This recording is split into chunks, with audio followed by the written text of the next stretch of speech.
အားလုံးပဲမင်္ဂလာပါကျွန်တော်တော့ရမ်းပြီပဲဖြစ်ပါတယ်ဆိုတော့ဒီနေ့ဒီဗီဒီယိုမှာကျွန်တော်အနေနဲ့ChatGPT ဆိုတဲ့ AI ကိုအသုံးပြုပြီးတော့ဒီအယုတ်ကလောက်တာမျိုးလေးတွေနောက်ပြီးတော့Galify FS ဆိုတဲ့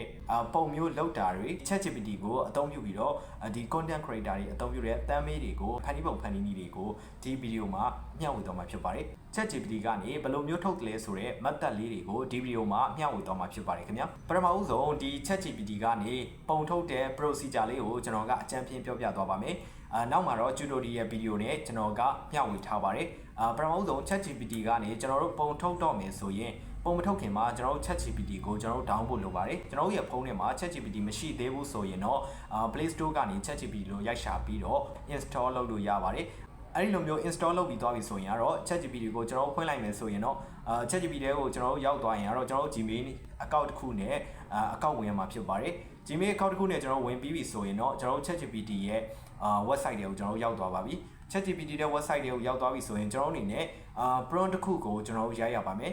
prompt ဆိုတာကကျွန်တော်တို့ထုတ်ချင်တဲ့ပုံနဲ့ပတ်သက်ပြီးတော့ prompt တစ်ခုကိုရိုက်မှာဖြစ်ပါတယ်အဲ့ဒီလိုမျိုးရိုက်ပြီးသွားပြီဆိုရင်တော့ကျွန်တော်တို့ထုတ်ခိုင်းတဲ့ prompt အတိုင်း ChatGPT ကနေပုံကိုထုတ်ပေးမှာဖြစ်ပါတယ်ကျွန်တော်တို့ကအယုတ် twine လေးလိုချင်လားဒါမှမဟုတ် Galify FS နဲ့ပုံစံမျိုးလိုချင်လားဒါမှမဟုတ်ကျွန်တော်တို့ကတမ်းမေးလုပ်ဖို့အတွက်နောက်ခံ background ပုံစံမျိုးပဲလိုချင်လားဆိုတာကိုကျွန်တော်တို့ပေးလိုက်တဲ့ prompt ပေါ်မှာမူတည်ပြီးတော့ ChatGPT ကထုတ်သွားပေးမှာဖြစ်ပါတယ်အလားတူပဲကျွန်တော်တို့က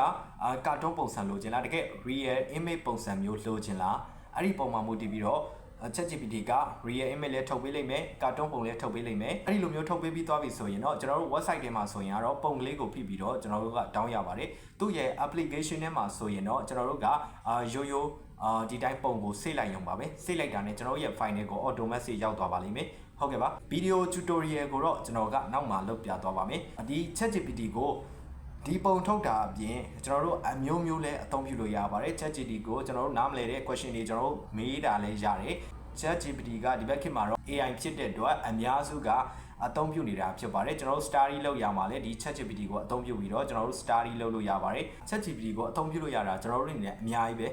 ဒီဘက်ခေတ်မှာကတော့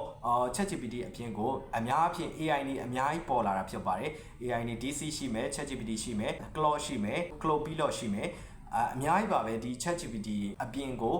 other AI တွေအများကြီးရှိပါတယ်အဲ့ဒီ AI တွေကိုအသုံးပြုပြီးတော့လဲကျွန်တော်နောက်ဗီဒီယိုမှာပြန်ပြီးတော့ sharing ပြန်လုပ်ပေးပါမယ်အခုဒီဗီဒီယိုမှာတော့ကျွန်တော်က ChatGPT ကိုအသုံးပြုပြီးတော့အရုပ်ပုံလေးတွေကိုကျွန်တော်ဘယ်လိုမျိုးဖန်တီးရတယ်လဲဆိုတာကိုဒီဗီဒီယိုကနေကျွန်တော်ကမျှဝေသွားမှာဖြစ်ပါတယ်ဒါဆိုရင်တော့ကျွန်တော်တို့ဗီဒီယိုထုတ်လုပ်တဲ့ပုံကိုနောက်မှကျွန်တော်ကမျှဝေထားပါတယ်အားလုံးပဲဒီဗီဒီယိုလေးကိုကြည့်လိုက်ကြရအောင်So အားလုံးပဲမင်္ဂလာပါခင်ဗျကျွန်တော်တို့ရမ်းပြီပဲဖြစ်ပါတယ်ဒီနေ့မှာတော့ကျွန်တော်တို့ဒီ ChatGPT ဆိုတဲ့ AI ကိုအသုံးပြုပြီးတော့ကျွန်တော်တို့ဒီအယုတ်ကတ်လေးတွေကိုဘယ်လိုမျိုးဖန်တီးမလဲဆိုတဲ့method လေးကိုကျွန်တော်ကဒီဗီဒီယိုမှာမျှဝေသွားမှာဖြစ်ပါတယ်Okay ကျွန်တော်တို့ရဲ့ဖုန်း screen ပေါ်မှာကျွန်တော်တို့က ChatGPT ဆိုတဲ့ AI ကိုမ download သေးဘူးဆိုရင်တော့ကျွန်တော်တို့အနေနဲ့ Play Store ကိုတစ်ချက်သွားလိုက်ပါမယ် Play Store ကိုရောက်ပြီဆိုရင်တော့ကျွန်တော်တို့အနေနဲ့ search bar မှာ ChatGPT ဆိုပြီးတော့ကျွန်တော်တို့ကရှာကြည့်လိုက်ပါမယ်ကျွန်တော်ကတော့ ChatGPT ကို install လုပ်တာဖြစ်တဲ့အတွက် open ကိုတစ်ခါလေးနှိပ်လိုက်ပါမယ်နှိပ်ပြီးပြီဆိုရင်တော့ကျွန်တော်တို့အနေနဲ့အရုပ် twine လေးကိုကျွန်တော်ဖန်တီးမှာဖြစ်တဲ့အတွက်ကျွန်တော်တို့က prompt တစ်ခုလိုပါမယ်အဲ့ဒီ prompt တစ်ခုကိုတော့ရေးရတာမခက်ဘူးပေါ့နော်မခက်ဘူးဆိုတာကကျွန်တော်က copy ယူထားတာဖြစ်တဲ့အတွက်ကျွန်တော်က copy တစ်ချက်ယူလိုက်ပါမယ်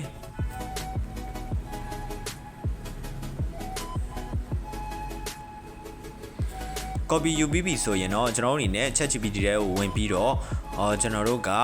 ပုံလေးနဲ့သွားမှာဖြစ်ပါတယ်ပြီးတော့ကျွန်တော်တို့လုပ်ချင်တဲ့ပုံကိုကျွန်တော်တို့ကရှာပြီးတော့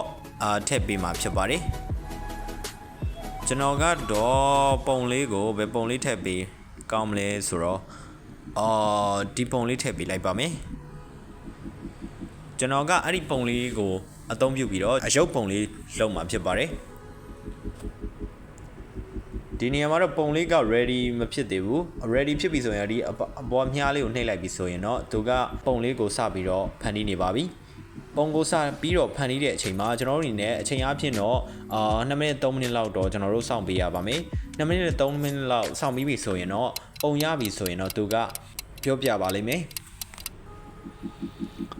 ဒီမှာတော့ကျွန်တော်တို့ကဒီပုံကိုဖန်တီးတဲ့နေရာမှာကျွန်တော်တို့ကစာလေးရရိုက်တာရှင်းပါတယ် create a try all the person ဒီပုံလေးကလူကိုအရုပ်တစ်ခုလိုဖန်တီးပေးပါ let it be an action figure တကယ်အသက်ဝင်တဲ့ပုံဖြစ်ပါစေပြီးတော့ပုံရဲ့ဘေးနားမှာ there should be a try equipment ဆိုတာကအရုပ်ပစ္စည်းတွေဖြစ်တဲ့ဒီကွင်းစာကွင်းပိတ်တွေကခတ်တဲ့ဟာတွေကထည့်ခြင်းလိုမျိုးဒီကွင်းစာကွင်းပိတ်ထဲမှာကျွန်တော်တို့ထည့်လို့ရပါတယ် a Sony camera ဒီနေရာမှာတော့ MV burst nice burst ဆိုတာက Jobo A iPhone 60 Pro Max blocky mesh OLED sunglass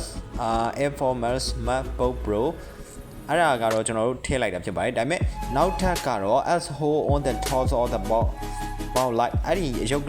ပေါက်လေးရဲ့အပေါ်မှာကျွန်တော်တို့အနေနဲ့စာတန်းကိုထည့်ခြင်းနဲ့ဆိုရင်တော့ကျွန်တော်တို့အနေနဲ့ဒီ John ဆိုတာ John Anthony Travel Edition ဆိုတာကကျွန်တော်တို့ကဒါကအရုပ်ပေါက်လေးပေါ်မှာထည့်တာပဲဖြစ်ပါတယ်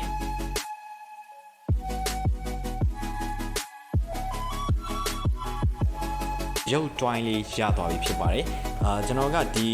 ကိုယ့်ရဲ့အင်ကြီးကိုပြီးတော့ကိုယ့်ရဲ့မျက်နှာကိုကျွန်တော်ဖန်တီးလိုက်တယ်ဒါပေမဲ့ကျွန်တော်တို့ပေးလိုက်တဲ့ပုံပေါ်ကိုမူတည်ပြီးတော့ကျွန်တော်ရဲ့အဝတ်စားကျွန်တော်ရဲ့ရုပ်ပေါ်မူတည်ပြီးတော့ကျွန်တော်တို့ထည့်လိုက်တဲ့brown ထဲမှာကျွန်တော်တို့ထည့်လိုက်တဲ့ပစ္စည်းပေါ်မူတည်ပြီးတော့သူကထည့်ပြီးတော့မှာဖြစ်ပါတယ်အခုဆိုရင်တော့ကျွန်တော်ဖန်တီးလိုက်တာအရုပ်တွိုင်းလေးရပါပြီရုပ်တွိုင်းလေးရပြီဆိုရင်တော့ဒီအကောင်လေးကိုတစ်ချက်နှိပ်ပြီးတော့ကျွန်တော်တို့စိတ်ဆိုတာလေးနှိပ်လိုက်ပြီးဆိုရင်ကျွန်တော်တို့ကဒါရသွားမှာဖြစ်ပါတယ်